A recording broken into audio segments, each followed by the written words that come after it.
When you're ready. All right, our group's topic is automobile emissions effects on American citizens, and it's by Lucas Robbins, Zach Scruggs, Hayden Sims, and Jonathan Spivey. Argument: how do emissions produced by automobiles affect American citizens? What are emissions? To know how to combat this issue, we need to know what emissions are. According to the United States Department of Energy, an agency ran by the government, emissions are the engine's discharge of gas in the combustion stage. Common emissions of automobiles are greenhouse gases like carbon dioxide, nitrous oxide, and carbon monoxide. Emissions contain ultrafine particles that attract toxic particles in the air that can harm the environment. But what do these emissions do to human health? According to the Union of Concerned Scientists, which is a group of multiple scientists from across the world, gases and particles found in emissions can enter the lungs and penetrate them, causing things such as reduced lung capacity, coughing, and choking. This hinders people's everyday activities such as walking because they're always out of breath. And also, according to the United States Department of Transportation, which is ran and operated by the United States government, this can lead to lung cancer and cause premature death if the symptoms get too bad. According to RFF Press, a nonprofit organization that conducts environmental research, automobile emissions are responsible for the development of chronic illnesses that are respiratory related. Diagnosed conditions are commonly found in children and elderly people.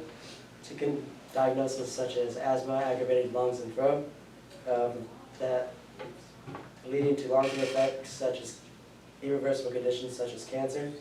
Information provided by Winston Harrington, a senior emeritus, as well as Virginia McConnell, a professor at Maryland University economics professor. Also, children are severely affected due to their underdeveloped bodies, having smaller organs being the main factor. Also, air pollutants are the cause of vegetation to die off due to air pollutants clogging the pores, preventing photosynthesis from plants to actually grow, according to Serendip a partner in universities in this insight, which leads to the extinction of certain wildlife due to either starvation or genetic disposition. So what is currently being done in the United States?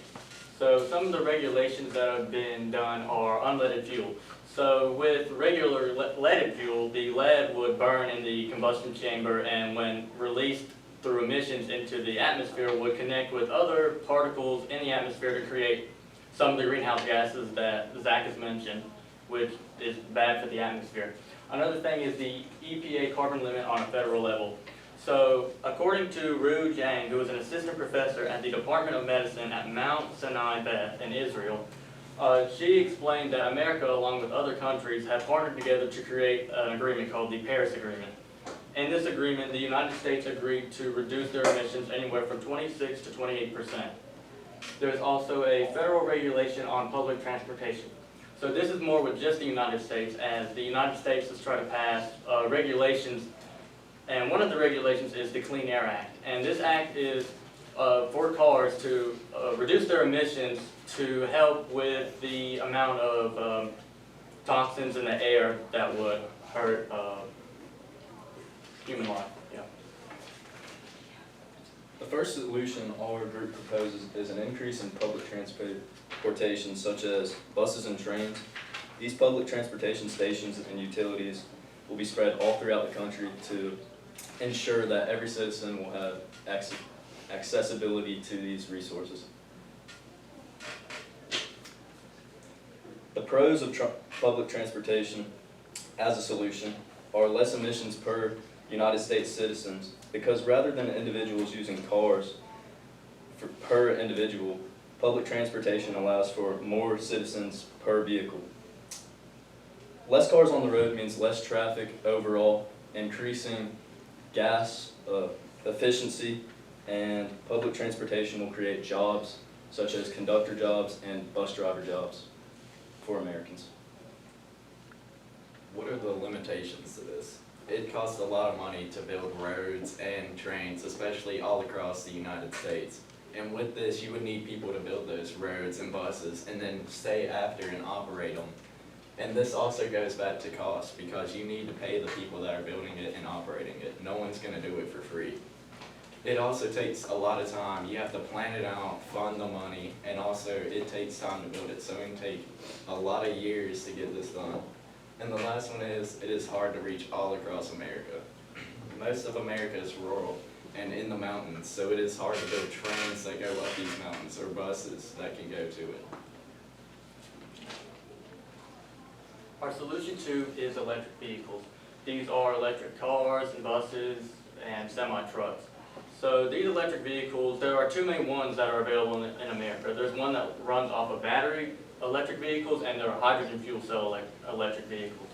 These vehicles have become more widely available to Americans due to new upcoming companies like Tesla, and even some older companies like Honda have started to create more and more electric vehicles. With the creation of these electric vehicles, this would stop diesel and less gas vehicles that would be produced, and these electric vehicles would help create a better environment. The pros of this would be less exhaust fumes.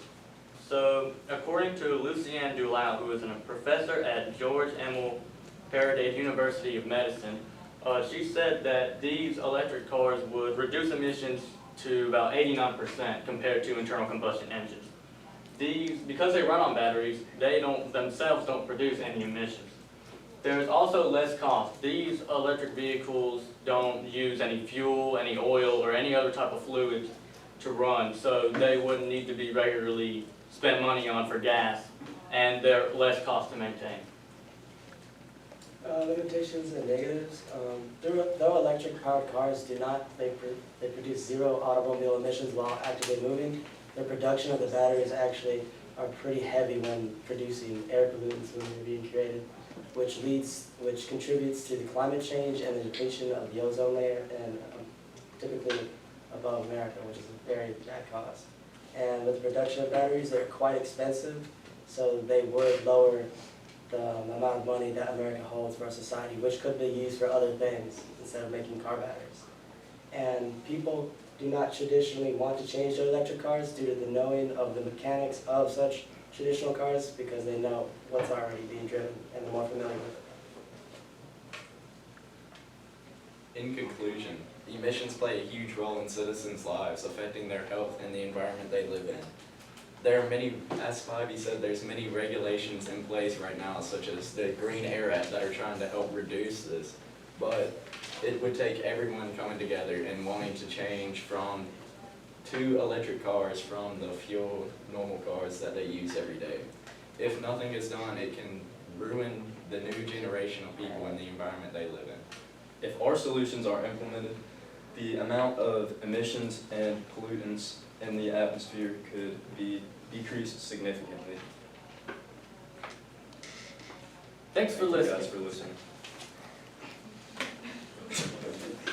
All right, so let's look at some of the oral defense questions here. All right, Zach, if you had another team member, what other perspective or limitations could they have reached that would have made a useful contribution to the project? Well, if we had another team member, a lens they could use to add to the project is a governmental lens, and they could really go into the political and regulations more so than even Spivey did in his paper, and show what's being done in the government to limit these emissions and regulate these emissions, whereas we didn't really get that with our lenses as detailed and deep as we would have wanted to. Okay. Lucas, give one specific way that your thinking changed as a result of learning about Hayden's findings. Well, Hayden talked about the environment in his paper, so like he gave stats and statistics, and one of them that interests me the most is like the emissions they build up and get trapped on the plants, causing them to die off because they can't do photosynthesis, and it really surprised me because you don't really think about how this emissions are affecting plants and the environment around them. You just think about the health impacts. Okay. Hayden, how did the group decide to include Zach's perspective in the overall presentation?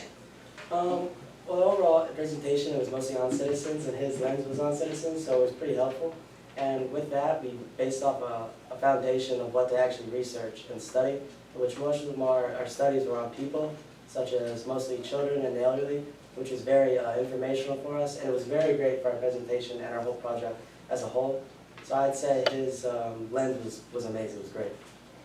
All right, Jonathan, let's see, what's an example of a compelling argument from one of your peers' individual reports that you decided to exclude from the presentation and why? I would have to say one perspective or lens that we excluded was from Zach. Because Zach, while he talked about citizens, he also included a part about the economical and about how what America is spending towards these electric cars versus these internal combustion cars, and how, like, if we were to switch over to electric cars, what it would do for the economy. And we decided to exclude that because we wanted to focus more on human health, effects on the environment, things like that, and more something that somebody would see as more important because it's human life and people are dying from this. All right, thank you guys.